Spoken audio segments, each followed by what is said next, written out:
Good morning, good afternoon, good evening, good everything. Ha ha! We're back.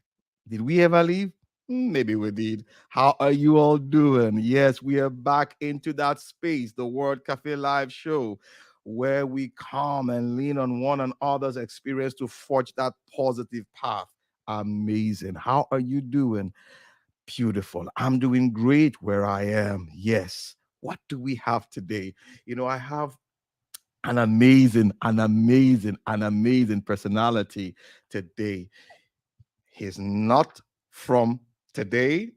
Is he from the past? Maybe, but he has a lot of wisdom to share with us. The first time I came across him, amazing. The way he writes, the way he comes across, gentle, but yet very provoking, as in his thoughts. I mean, amazing. Who is this person am I talking about? His name is Charles Hamm. Yes. I will bring him on and I'll allow him to introduce himself and we'll go into the show. Yes, where is he? There he is. Hello, Charles. Well, how are you today, sir? It's good I'm to be good. I'm doing real good. I'm doing real good. How are you? I'm doing fine, just fine. Beautiful. Beautiful. Yes, before I brought you on, I was telling my audience this personality whose presence and whose works, I mean, when you see them, they're pretty gentle, but at the same time, very thought provoking. Who is this personality called Charles Hamm? Well, it's kind of hard to talk about myself. I'm just a man like anyone else. I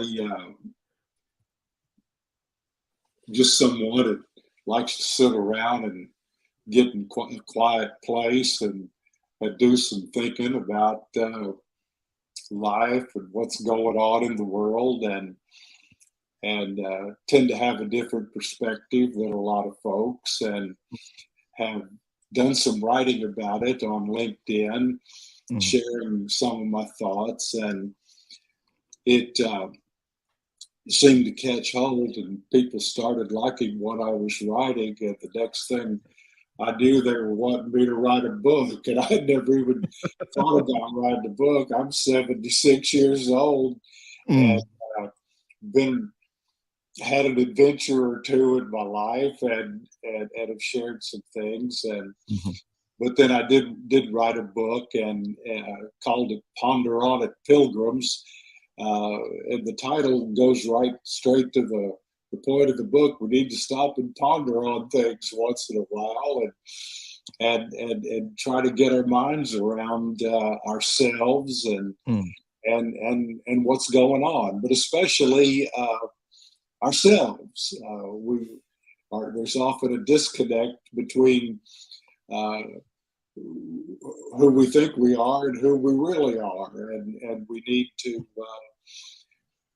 to settle in and think about that sometimes. Beautiful.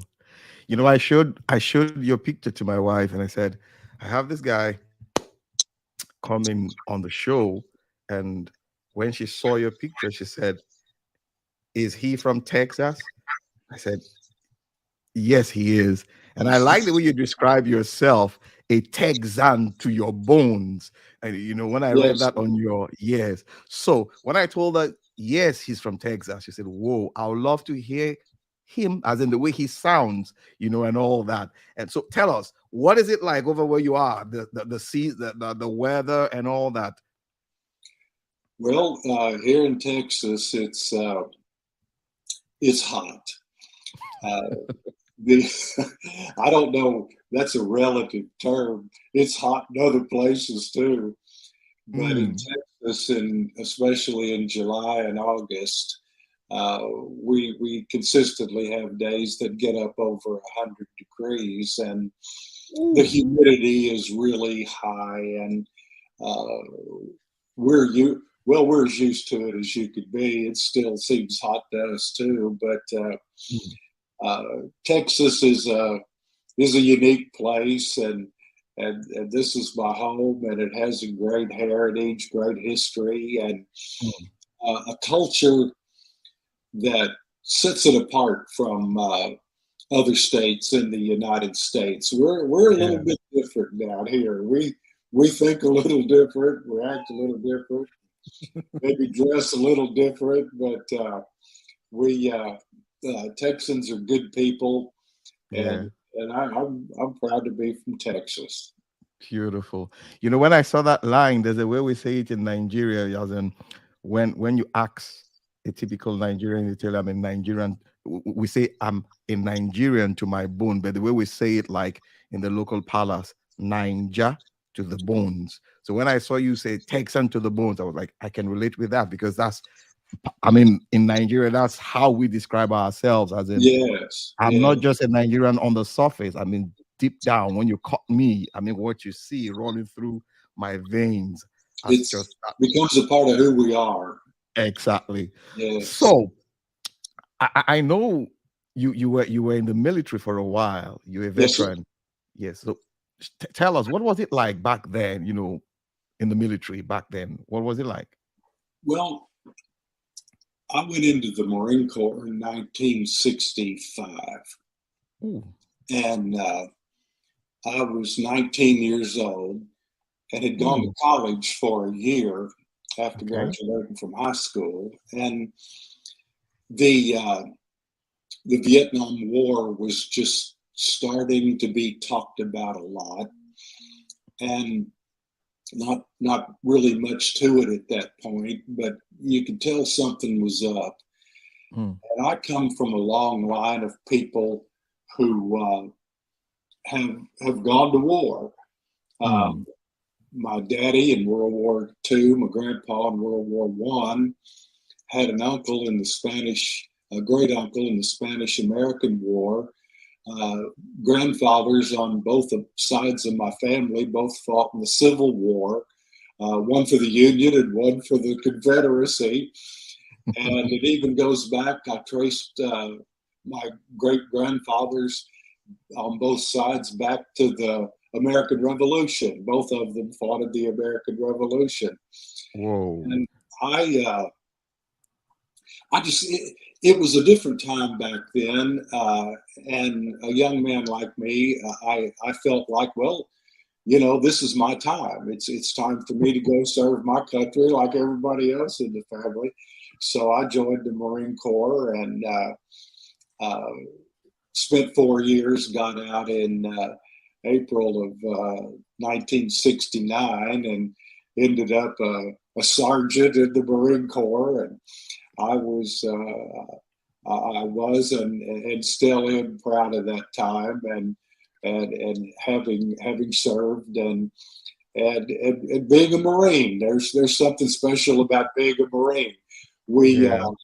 it's a brotherhood, and I don't care if you're the commandant of the Marine Corps. Mhm. Nowadays, if you were the if I was in before you, I consider you my little brother, you know.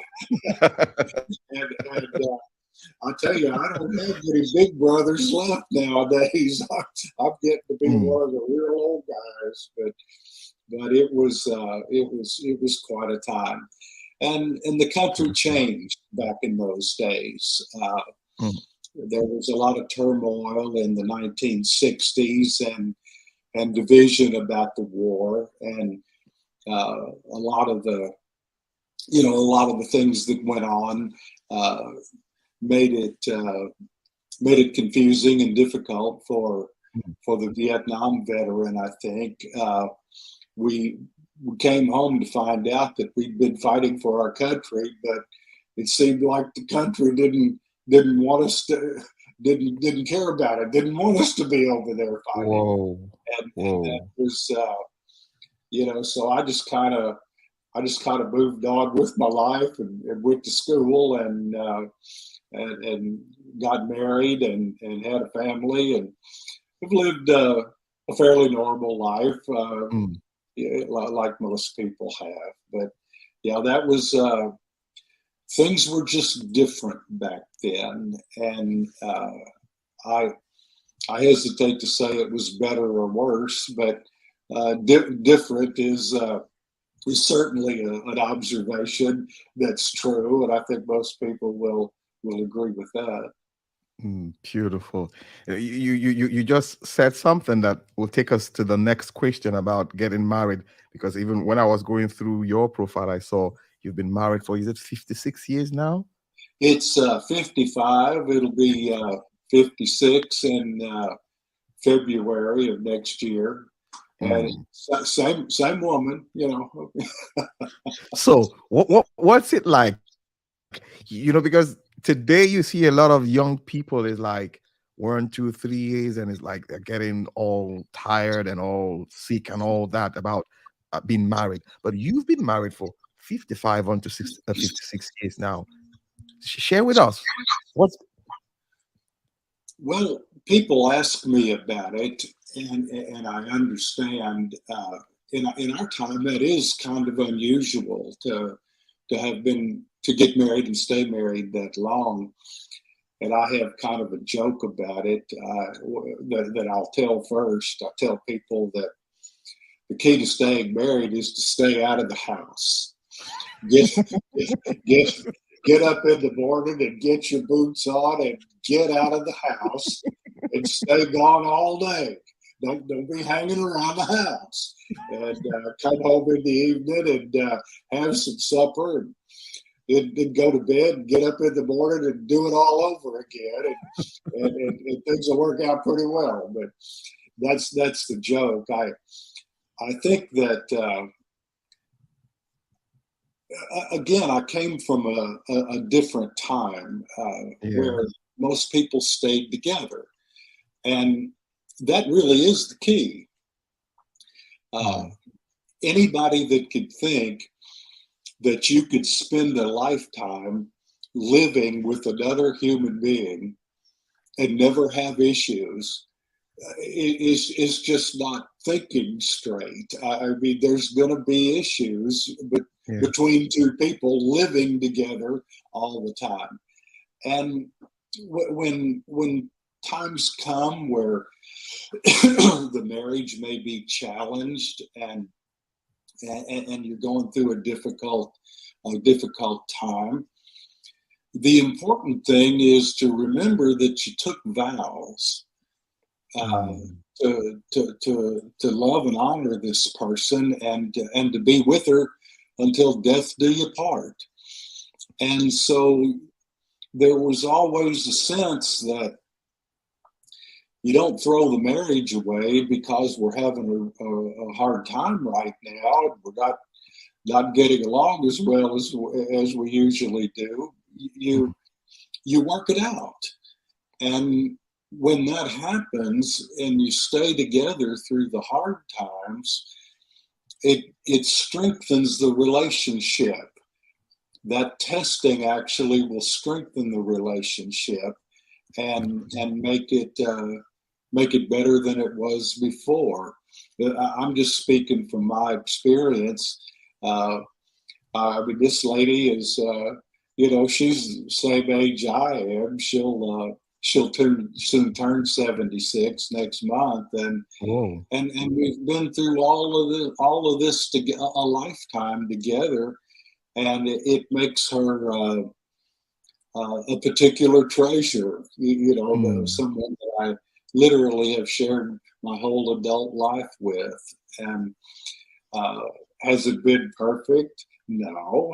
Is it perfect now? No. But we, after a while, you kind of get everything worked out. When I come in the evening, I know every button she has that I can start pressing to get her upset with me. And I've been through that enough that I just don't press her buttons anymore. In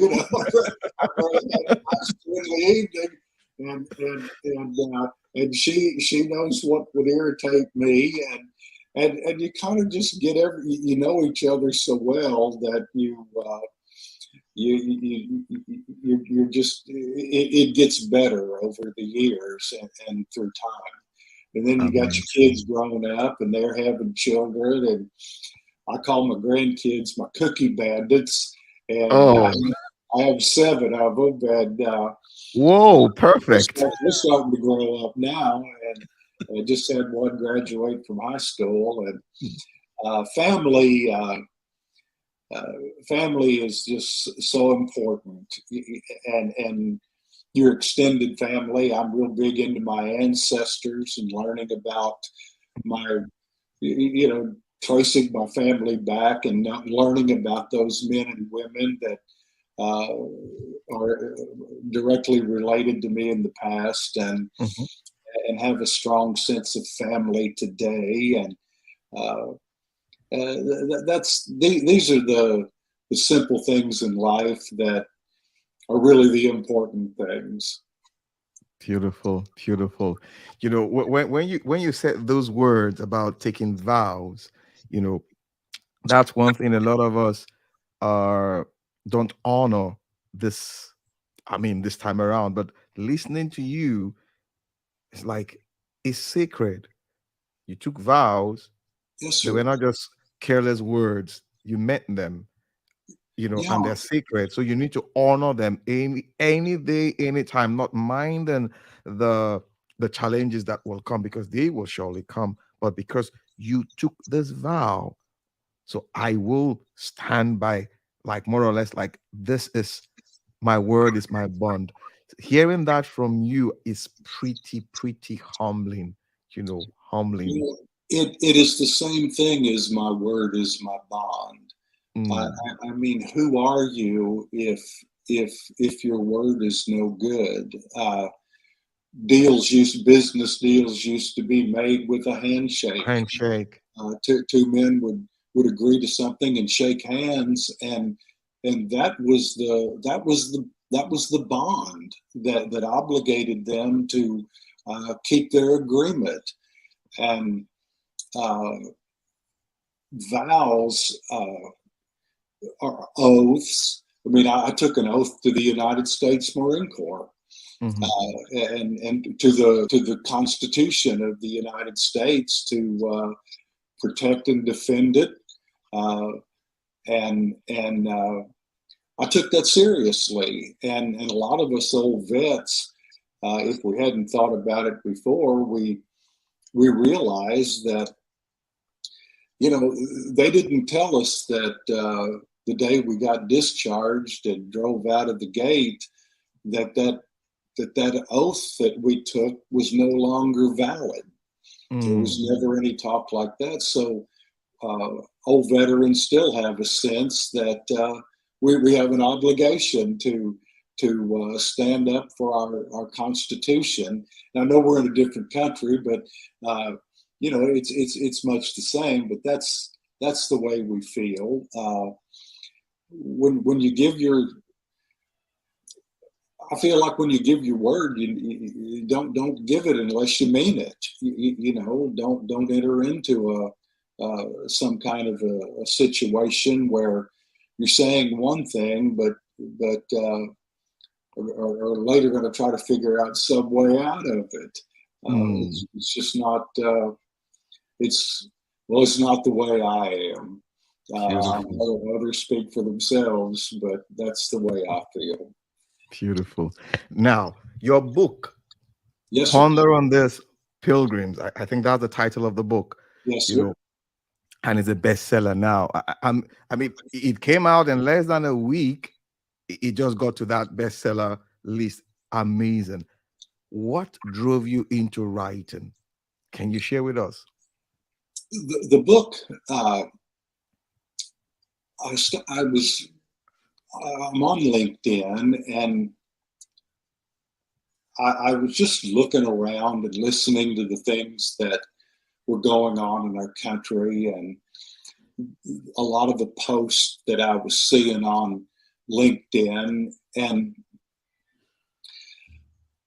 I realized it was like everybody in the country was mad. It didn't matter which side of the political The- spectrum or the social spectrum or Yeah. cultural spectrum you were on. Nobody was happy. Everybody was mad, and I wasn't mad.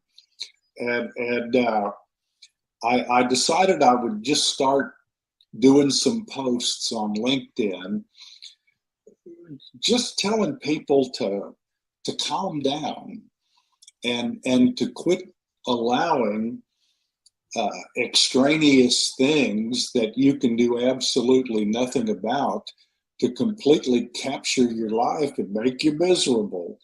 Mm. Uh, the only thing that we can really do anything about is ourselves. And I started talking about, you know, it. All of the answers are always found within us, whether Mm. it's individually or collectively as a nation. And a lot of the things that people are upset about with our country, uh, as a people, we've sat back and allowed this to happen. And we woke up one day and realized that our government was corrupt, and it seemed like the biggest shock in the world. But I'm a student of history. I love to study history, and especially ancient history. Yeah. And there's never been a government that's existed in the history of mankind down through the ages, whether no matter what part of the world it was in. There's never been a government that wasn't corrupt. And we seemed Correct. shocked to find out that ours was. And it didn't surprise me at all. Government has a tendency to attract people who seek power over other people Yeah. and recognize the possibility of personal gain and scoundrels Mm. and people with their own self-interests at heart tend to gravitate toward government. And that's Yeah. true in the United States, it's true in Nigeria, it's Mhm. true everywhere. True. And we allow this to be a distraction, but I've always tried to focus on myself and try to be the best person that I could be, and I've been as big a fool as any man could be at times in my life. I don't claim to be anything special, but Yeah. I do. I I try to I try to think in terms of myself. I try to look at somebody that disagrees with me and feel a sense of love for them. You know, we're all just folks. We're all people, and I don't hate anybody, even the people who are so diametrically opposed to the way I feel about some things. Yeah. They're just people, and uh, I treat them like that, and I treat everybody with respect and with dignity.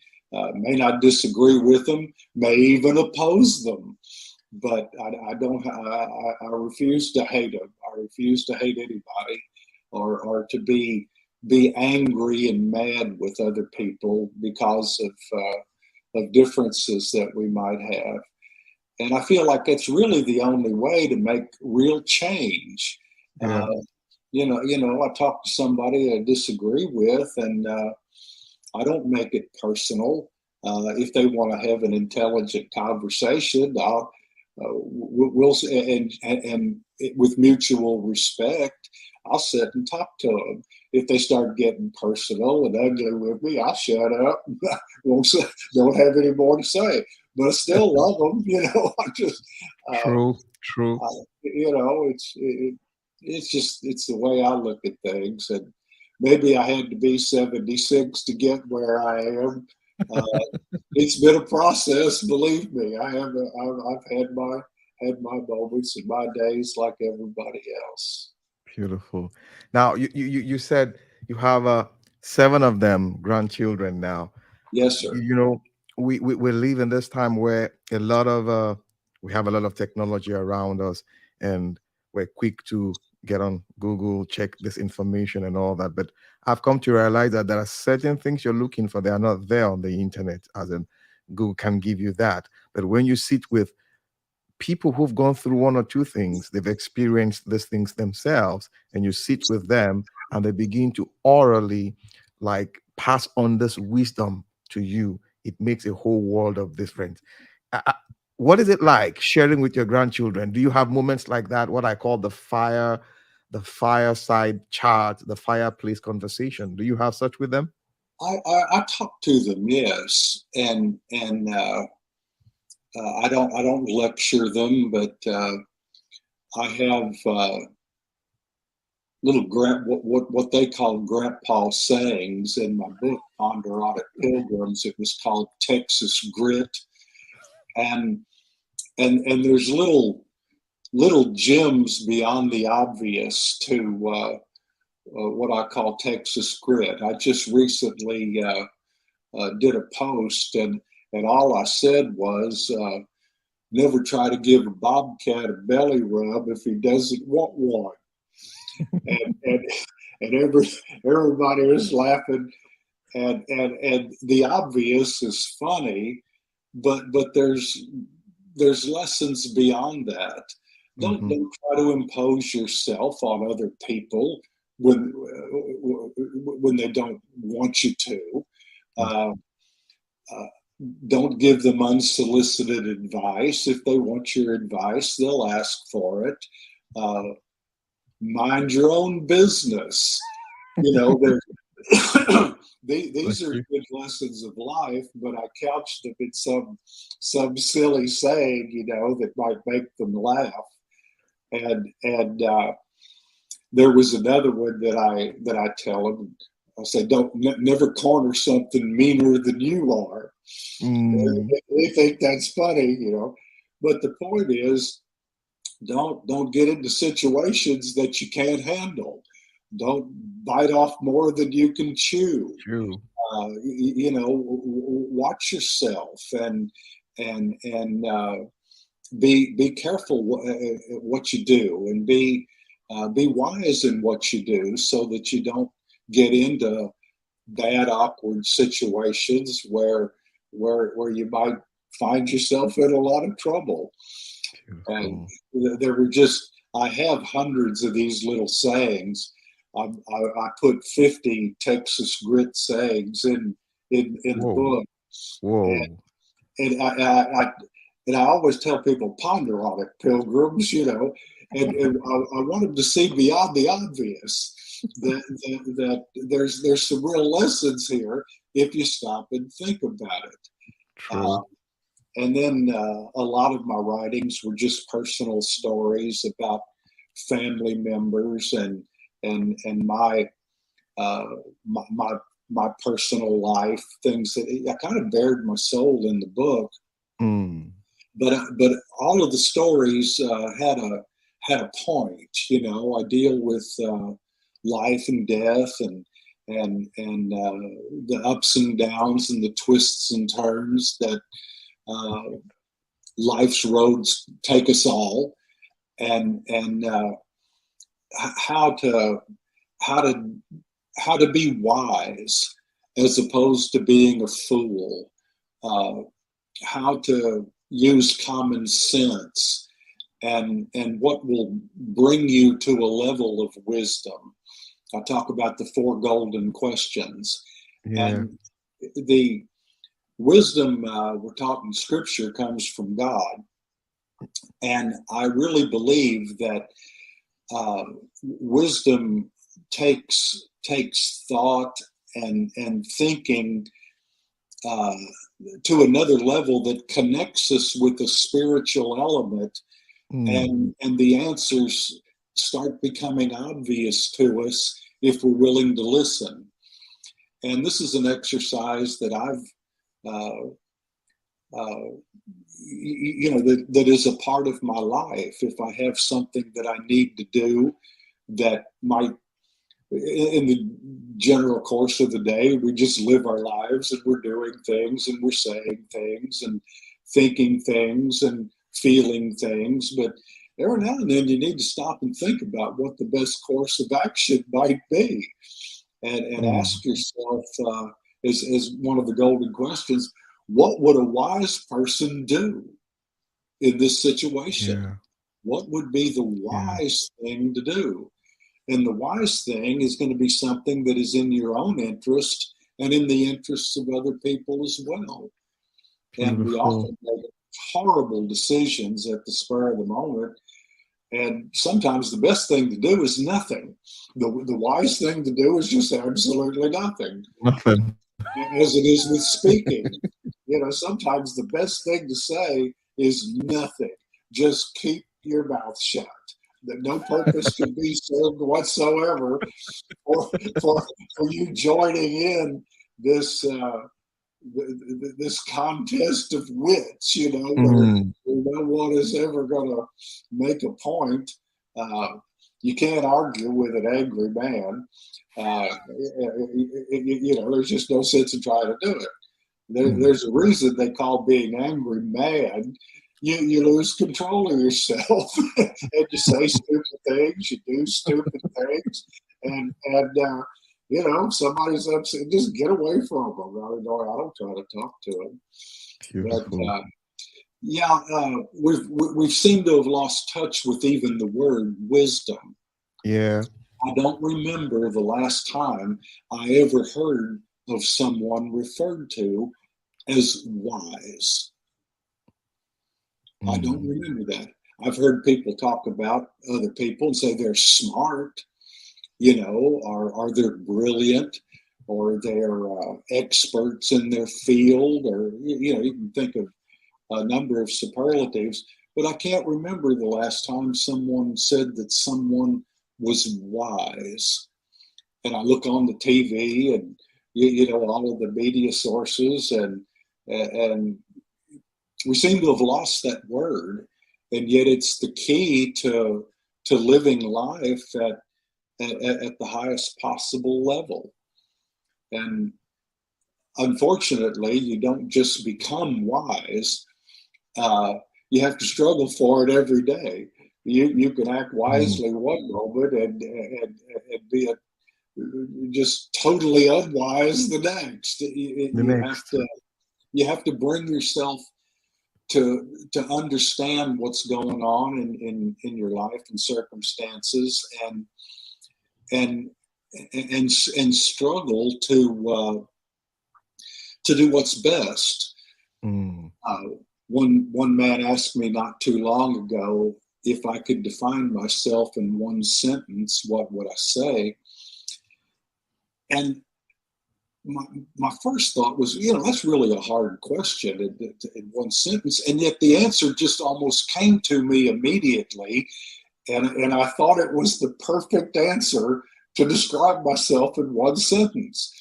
And I said, I'm an old man struggling not to be an old fool.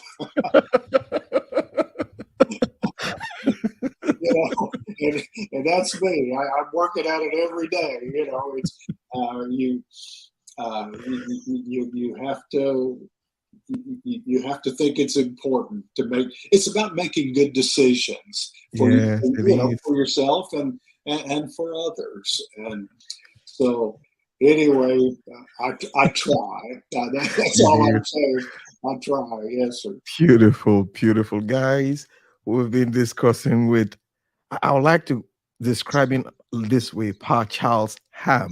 You know, you will agree with me. He's just giving out those wise words, not smart words, not intelligent words, but wise words. And every minute he's just releasing those words. I mean, they're just coming in like that. You know, I am, what I say, I'm lost. I'm short of words to describe it, but I am I so blessed. I'm so blessed. appreciate you saying that. I Thank Go ahead. I'm sorry. Yeah, thank you for taking this time to, come into this space and share with us. I was processing my thoughts before this coming, into this space, and I was like, what am I going to discuss with Patch House now? What am I going to, you know, and all that? But honestly, I am glad allowing you just give from that, should I say, wealth of experience sharing with us. It's so beautiful. Thank you. Thank you for taking this time.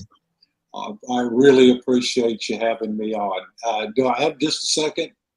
No, go ahead. Yes, you do. You do. Well, Go okay. on. I'd like to encourage folks to go to my website. It's charleshamm.com. If you have interest in the book, you can go there and find out all about it. And it is a 3-time #1 international bestseller. It's sold Awesome. in 11 different countries. And I'd like you folks in Nigeria to start reading it. I think you'll enjoy it. Uh, Beautiful. Beautiful. yes, sir. Guys, I read, excuse me, I read his his thoughts on LinkedIn every now and then. And honestly, that book is a must have, and is a must have. Now, before I let you go, Charles, can Mhm. you can you just put a framework around how the book, how you started, and how the journey has in started, and how we got to this point being a bestseller? People started on LinkedIn, started encouraging me to write a book. They were reading my posts and they Yeah, said, you need to write a book. And I'd never thought about writing a book. And I put them off and I'd say, well, I'm pondering on it, and just kind of brushed them off. And I didn't know the first thing about writing a book. And but one particular fella named Philip Reed, a young man, but a yeah, very distinguished young man and a strong young man. He set in on me, and he just wasn't taking no for an answer. He said, "You have to write a book," and I said, "Well, I'm pondering on it." And no, you have to write a book. And he said, "I'm going to put you in an editor. I know an editor, and I'm going to get you all in touch, and you need to write a book." So he put me in touch with Miss Hillary Jastrom, a lady yeah, from up in Minnesota, and she called me, and we talked for a long time, and it just a delightful lady. And when we got off the phone, I was writing a book, and and, and I tell her all the time, I just wrote the stuff. She's the one that made it a book, but. We got it out, and it launched on April 20th of this year, just a little over yeah, 3 months ago. And yeah. in 36 hours, that book was a 3-time #1 international bestseller. Beautiful, And it beautiful. just it just took off. And uh, people are telling me that the reviews that I get, people are Mm, telling me that the book is changing their lives. It's beautiful, making their minds work differently, and making them stop and think about things like we've been beautiful. talking about here today. Yeah, And it's been the most humbling experience of my life. beautiful, beautiful. I've never had anything like this happen to me, and people being this supportive and just so nice. I just am very humbled by it. But I do want people to read it, and I hope it'll become a bestseller over in Nigeria. I That was hope so too. I yeah. hope so too. I think what I'm going to do, we're going to push it out around here. Encourage people to go get the book. Ponder on this pilgrim. By Charles Hamm. Just go get the book. I've read some excerpts from the book, but I'm also going to get the book myself. Yes, But sir. the truth is, yes, listening to him, you will agree with me, guys. It is worth having in your library, as in reading it. It's worth having. Your story, Charles, your story is one of it's never too late to do anything. No, no, no. Because go on, go on. Age doesn't matter. Every age has its advantages and its disadvantages, and being a young person is a time to learn and to grow, and to use your youthful energy and enthusiasm, to Yeah, be productive. But as you get older, uh, like I say, you can live a whole life working in oil fields and different places like I've had. I had my own businesses, and when I retired at 74, and after a Mm. couple of months, I was kind of wishing I had something to do. You need to keep living, you know. You need to keep getting up in the morning and having a reason to get out of bed uh, that motivates you. And Mm. I found writing was I would have never thought about it, but I found my call in later life to be writing, and I'm working on my second book. Beautiful. So you know, I guess when I get through with it, I'll start on the third one. This seems what I'm locked into now. But yeah, Beautiful. you can be old and still do things. You know, it's Yeah, yeah, beautiful. Thank you for this moment. Thank you so much. Before I let you go, Pa Charles, mhm. what's that last word you have for my audience? I would encourage I encourage people to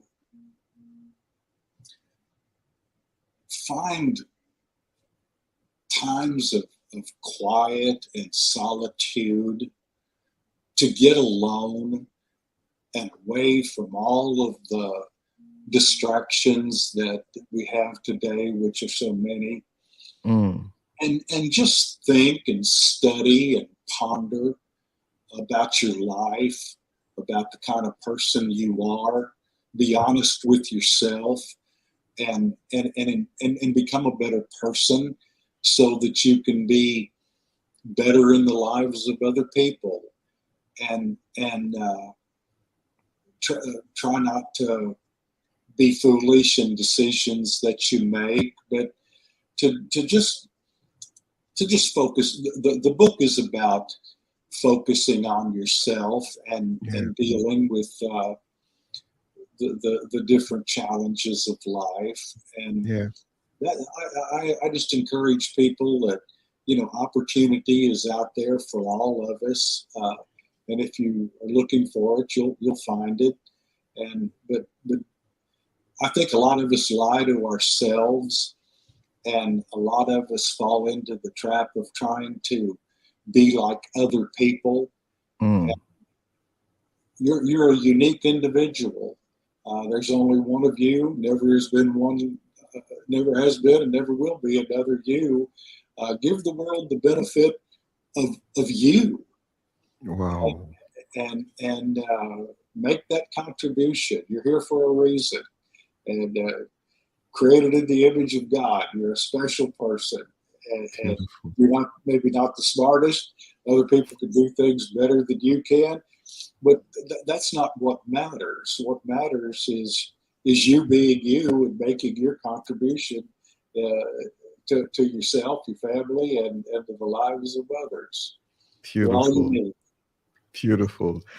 Give the world the benefit of you. You might not be the smartest person, but you are unique. Those are the words from Pa Charles Ham, and Yes, sir. amazing. I am so, so glad.